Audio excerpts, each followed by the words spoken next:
Selamat pagi kepada Cikgu Eng dan rakan-rakan sekalian. Kami menjalankan kajian ini bagi memenuhi keperluan kajian kes sejarah tingkatan media tahun 2021.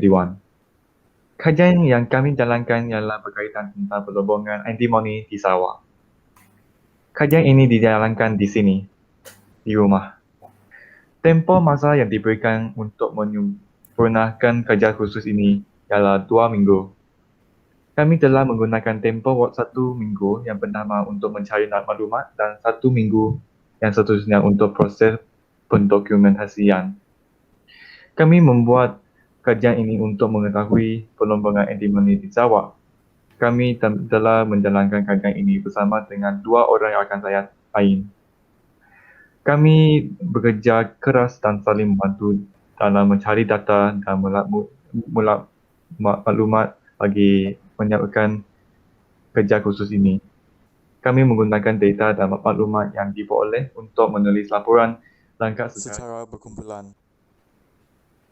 Objektif projek ini adalah untuk menyatakan masuk antimoni dan kegunaan antimoni dan juga menghuraikan sejarah perkembangan antimoni di Sarawak. Akhirnya, juga menjelaskan kepentingan sikap kita dalam memajukan diri. Kaedah kajian ini adalah melalui internet, media semasa, dan buku teks. Apakah antimoni? Antimoni merupakan salah satu hasil galian yang dilombong semasa pemerintah keluarga Brooke di Sarawak. Sebelum James Brooke menguasai Sarawak, perlombongan antimoni diusahakan oleh pembesar Brunei. Penduduk tempatan khususnya orang Bidayuh diambil bekerja di lombong antimoni di Sarawak. Apakah kegunaannya? Antaranya adalah digunakan untuk membuat cat, keramik, alloy dan semikonduktor. Selain itu, antimoni digunakan dalam industri elektronik untuk membuat beberapa peranti semikonduktor seperti pengesan inframerah dan diod.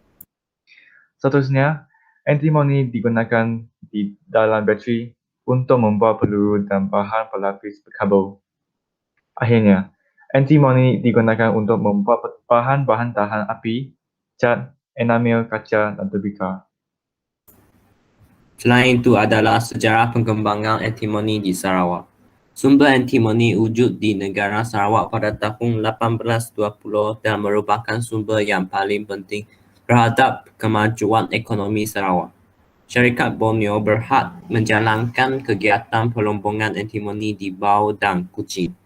Perlombongan antimoni yang telah ditubuhkan oleh kaum Cina di Senyawan dan mereka telah membina benteng di kawasan berlidah tanah. Perlombongan mendatangkan hasil pendapatan yang lumayan kepada Sarawak dan sumber ekonomi itu akan diekspor ke Singapura. Kampung Lidah Tanah antara kampung yang tertua di Sarawak. Namanya sering kita temui dalam lipatan sejarah perjuangan dan peperangan antara pemerintah Brunei yang disokong oleh James Brooke dan pendekar Sarawak yang dipimpin oleh datu-datu pemerintah Sarawak sekitar abad ke-19. Di sinilah penduduk mendapatkan bekalan air untuk kegunaan harian di kota Kuching. Arang batu pula dilombong di Simunjang. Pada kurun ke-20, galian yang utama di lombong ialah petroleum. Pada 1910, telaga minyak yang pertama dibuka di Miri. Dibandingkan dengan perkembangan babat dahulu dengan yang perkembangan kini, Sarawak telah berkembang dengan sangat pesat sekali. Visi penggunaan ialah mengubah negeri Sarawak menjadi sebuah negeri berkembang dengan maju dan berterusan pada tahun 2010. Ini meliputi perkembangan ekonomi dan juga pembangunan infrastruktur dalam usaha untuk menjadi persaingan kompetitif untuk kemajuan teknologi. Fokus utama negeri Sarawak adalah dalam pembangunan industri elektronik. Kerajaan telah memulakan kempen luas untuk menarik ramai pelabur dalam zon industri Semenanjau. bagi meningkatkan kemampuan sumber manusia dan menyokong infrastruktur dan utiliti tersebut. Akhirnya, juga kepentingan sikap gigih dalam memajukan diri dan negara. Antaranya, sikap gigih membolehkan kita berusaha dalam menjayakan sesuatu tugasan yang amat mencabar tanpa berputus asa. Selain itu, sikap gigih dapat menjamin masa bertahan yang cemerlang. Jika seseorang berusaha bersungguh-sungguh, mereka akan memperoleh ilmu yang dipelajari. Di samping itu, sikap gigih boleh menimba ilmu pengetahuan daripada guru yang mengajar mata pelajaran di sekolah. Akhirnya, sikap gigih membolehkan kami berilmu pengetahuan dan berjaya dalam pembelajaran. Sepanjang menjalankan kajian ini tentang masyarakat di kawasan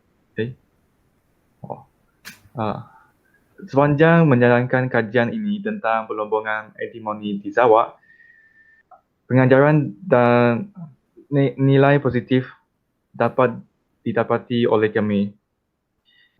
Kami juga dapat menguasai kemahiran membuat penyelidikan dengan tata cara yang betul serta dapat meningkatkan kemahiran berkomunikasi. Sebagai penutup, Jelaslah kepada kita betapa penting dan besarnya peranan pelombongan antimoni di Sarawak untuk mengembangkan negara dan memajukan ekonomi negara kita. Hanya negara yang makmur dan sejahtera saja yang akan dapat meneruskan agenda pembangunan yang lebih gemilang pada masa yang akan datang. Okay.